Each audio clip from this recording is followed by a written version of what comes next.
Hi everyone, welcome back to my channel. অষ্টমীর বিকেলে বেরিয়েছিলাম গয়েশপুরের উদ্দেশ্যে ঠাকুর দিতে। সেখানেই খুব সুন্দর সুন্দর প্যান্ডেল আছে, সেগুলোই দেখতে গিয়েছিলাম। প্যান্ডেল দেখে তো আমার খুব ভালো লেগেছে, কিন্তু সব থেকে আমার যেটা ভালো লেগেছে সেটা হচ্ছে এই প্যান্ডেলটা।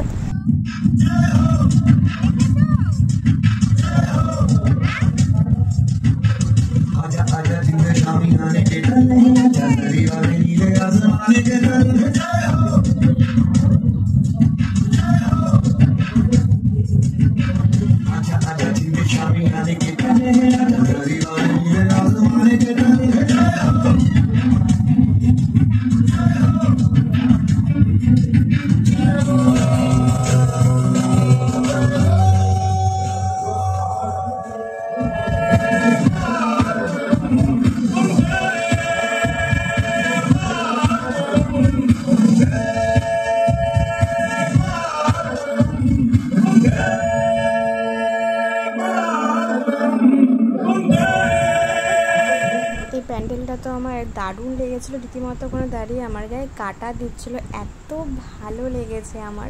তোমরাও কারা কারা গয়েশপুরে গিয়ে এই প্যান্ডেলটা দেখেছো আমাকে অবশ্যই কমেন্ট করে জানাবে। তো চলো, বাই।